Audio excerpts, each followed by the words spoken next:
Somalia, que es el otro punto del Cuerno de África, ha sido foco de varias crisis recientemente. Has publicado tú, para los que ya estaban en la newsletter habrán leído algo, pero también hemos publicado artículos y noticias sobre la gran crisis que hay en el Cuerno de África ahora mismo, y esto involucra a varios países, además de a Somalia por dentro. ¿Qué está pasando ahora? Exacto. Bueno, pues primero que justo lo veo ahora, por contestarle a Bastian, en el caso de Chad lo desconozco, no sé si Alejandro o Andrea lo tienen más controlado, pero Sudán del Sur es muy rico en petróleo. De hecho, se quedó el 75, creo que era el 75% cuando se hizo la independencia de Sudán del Sur. Uno de los problemas que tuvo Sudán es que la mayoría del petróleo se quedó en Sudán del Sur, y fue uno de los motivos que acabó provocando la crisis económica por la que acabó cayendo al-Bashir. No sé si Chad... O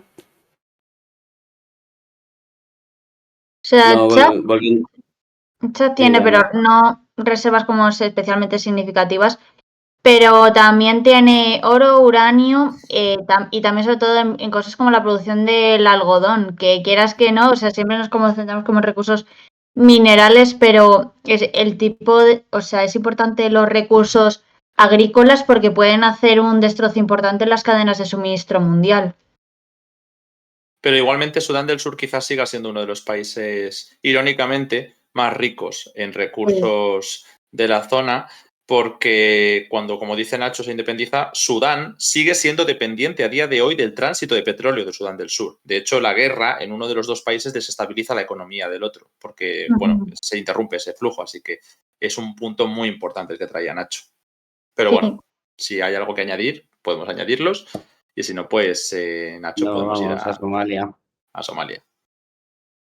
Vamos a Adelante. Somalia, que siempre hay algo que contar en Somalia. Para, bueno, resumirlo, la semana pasada se dieron dos acontecimientos relevantes tanto para Somalia como para el Cuerno de África. Por un lado, Somalia expulsó al embajador etíope y, bueno, se hizo traer de vuelta el suyo en Addis Abeba, y a la vez declaró el cierre de los consulados en Hargeisa y Garowe, es decir, en Somalilandia y Puntlandia. ¿Qué pasa? Que tanto los gobiernos de Puntlandia y Somalilandia, que Somalia considera que son parte de su territorio, no están bajo el control de Somalia, y dijeron que no iban a cumplir con esa medida. En el caso de Somalilandia, funciona de facto como independiente desde 1991 en el contexto de la Guerra Civil Somalí, y el 1 de enero del 2024 firmó un memorándum de entendimiento con Etiopía por el que le arrendaba una franja de costa, que no recuerdo bien, pero creo que eran de 20 kilómetros, para el uso militar de Etiopía, así como el uso comercial del puerto de Berbera, de la capital de Somalilandia. Esto venía después de meses, bueno, incluso de años, en los que Abiy Ahmed viene reclamando una salida al mar de Etiopía, que es uno de los países más importantes de la región y que, sin embargo, no cuenta con esa salida al mar, y prácticamente todo su comercio hasta ahora se canaliza a través de Djibouti, ¿no? Creo que es un 90% de las exportaciones. Evidentemente esto Somalia, que considera, aunque no tenga ningún control sobre Somalilandia, lo consideró un ataque a su soberanía, y bueno, empezó una gira al gobierno somalí por varios países, consiguió que gran parte de la comunidad internacional apoyara la integridad territorial y la soberanía somalí, pero en la práctica Somalilandia sigue funcionando como un estado independiente.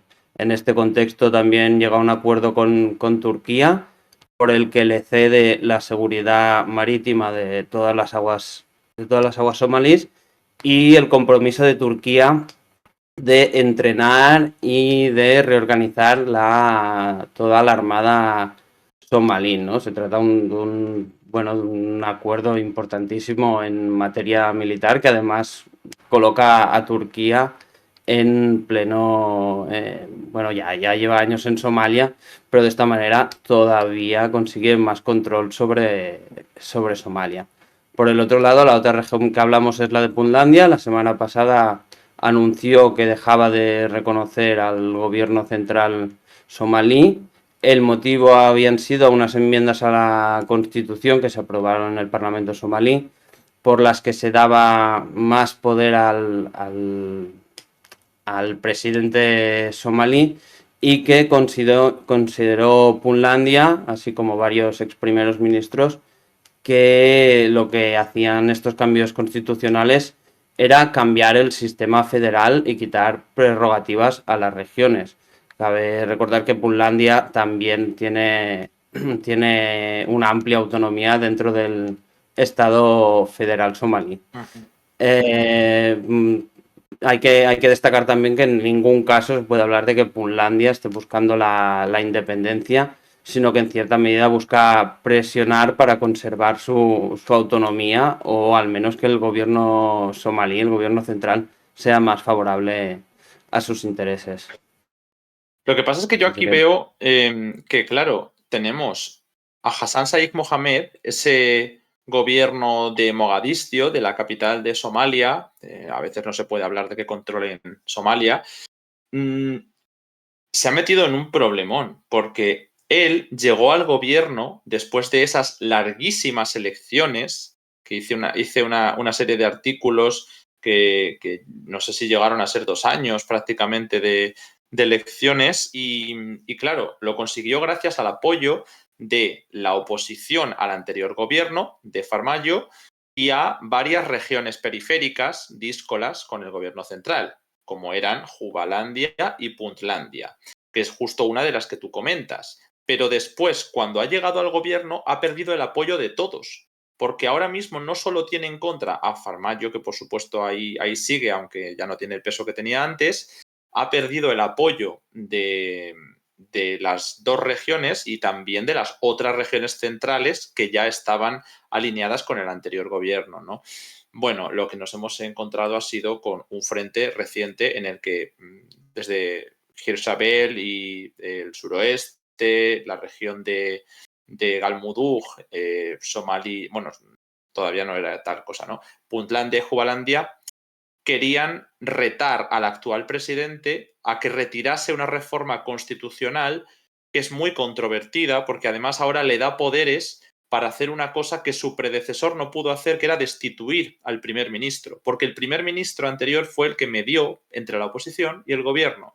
Y actualmente eliminar esa prerrogativa daría el poder casi completo al presidente, que fue, insisto, el papel del primer ministro fue crítico para salvar al país de un conflicto o de guerra civil dentro de la guerra que podamos considerar que ya hay con Al-Shabaab.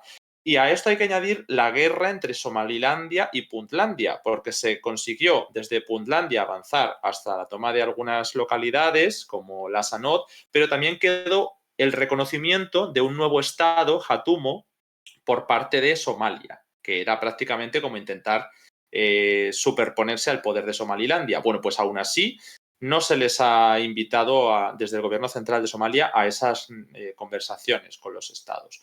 Que bueno, hay muchos más conflictos, no quiero entrar tampoco en todos, porque por ejemplo creo que en Hirshabelle hay un intento de secesión del estado de Girán, pero bueno, hay muchas cosas en Somalia a nivel interno. El externo es lo que nos ha comentado Nacho, ¿no? El hecho de que la crisis con Etiopía se ha agravado, de que Etiopía intentó acceder al puerto de Somalilandia, intentar conseguir una base naval, después se llegó a algún tipo de tensión, bueno, ya veníamos de antes, ¿no? Con Eritrea, porque se contemplaba que el acceso al mar se llevaría a cabo a través de Eritrea. Bueno, al ir sobre la crisis de Tigray se puede comentar que se ha reavivado alguna tensión porque Eritrea sigue todavía ocupando territorio de Tigray y Etiopía pues está rompiendo con sus antiguos socios, Eritrea y Somalia, y ahora se han marchado a Kenia, que Kenia es el país que parece que va a intentar aprovechar esta crisis entre Somalia y Etiopía para ganar el pulso comercial y que sea el acceso al mar a nivel comercial de Etiopía. Pero claro, esto sigue dejando a Etiopía sin base naval. Así que por eso Turquía ha parecido de esta manera tan destacada en Somalia, que ya, como dice Nacho, tenía una base, etcétera, era uno de los países mejor situados. Y de nuevo vuelve a aparecer otro como es Emiratos Árabes, que básicamente ha intentado mejorar su relación con Somalia. En el anterior ciclo estaba asociado con las regiones periféricas de las que hablaba, Jubalandia y Puntlandia, y en el actual ciclo, pues al ver que ha vuelto un perfil pues más cercano, se iban a arreglar las relaciones, pero finalmente pues como Emiratos también tiene buenas relaciones con Somalilandia, pues la cosa ha ido bastante mal. Bueno, es un poco el resumen de las crisis entre las que ha traído Nacho, las que he traído yo, todas las que nos faltan por comentar. Somalia, la verdad es que sí que nos va a dar para un directo monográfico un día, cuando el mundo nos dé un respiro, Nacho. Yo creo que va a ser un buen tema. Hemos hecho un repaso de todas las grandes crisis. Si alguien quiere profundizar, tenemos un montón de textos en la web, pero para que no tengáis que estar tampoco como locos, tenemos recientemente una noticia en la que se explica la crisis de Somalia con Puntlandia y Etiopía, ¿vale? Si ponéis cualquiera de estas tres palabras la vais a encontrar rápidamente en nuestra web, así como otras noticias de cómo Somalia cedía su seguridad marítima a Turquía. Y por otro lado tenemos un artículo en el que se explica la crisis del Mar Rojo, pero del lado africano, porque se ha hablado mucho del Mar Rojo del lado árabe, Yemen principalmente, pero es importante en ese artículo, Nacho nos cuenta Sudán y Somalia como dos de los grandes focos de tensión al oeste o suroeste del Mar Rojo. Y bueno, si quieres añadir alguna última cosa de esto, pues si no, pues podemos ir al otro conflicto de la zona, que va a ser el último que tratemos hoy. Sí, bueno, por situar un poco esta política de bandos que se está creando en el Cuerno de África, es un poco todos contra Etiopía, porque bueno, Etiopía es históricamente la gran potencia, y a raíz de este acuerdo con Somalilandia, pues prácticamente todos los países de la región se han puesto en su contra. Uno de los más combativos ha sido Egipto, pero que evidentemente Egipto tiene sus propios conflictos tanto internos como en todas sus fronteras, pero que tiene una rivalidad histórica con Etiopía a raíz de la gran presa del Renacimiento, que temen que baje el flujo de agua, y evidentemente no quiere ver cómo Etiopía pueda llegar a construir una flota naval en el Mar Rojo y que por tanto pueda influir en alguna manera en el flujo hacia el canal de Suez. Los otros que se han posicionado al lado de Somalia, pues uno de los más combativos es Eritrea, otro que tiene una rivalidad histórica con Etiopía. Ya formó parte de Etiopía hasta su independencia en 1993, y poco después iniciaban una guerra entre Eritrea y Etiopía que acabó en 2018 dándole el Premio Nobel de la Paz precisamente a Abiy Ahmed, el actual presidente etíope, y posteriormente Eritrea participaba en la guerra, ¿no? Una vez finalizada la guerra, al no participar de los acuerdos de paz, pues volvieron a enfriarse las relaciones, y a día de hoy tropas eritreas siguen estacionadas en parte de Tigray. Por otro lado, como comentabas, Kenia sé que está jugando un poco el papel de mediador. Quizás pues le interesa más Etiopía a nivel de relaciones, pero en ningún caso quiere que esto pueda perjudicar la estabilidad del Cuerno de África. Y recientemente también recibió en Nairobi al presidente somalí. Y de las potencias externas, por las que comentabas, Emiratos Árabes Unidos tiene unas relaciones muy intensas con Somalilandia.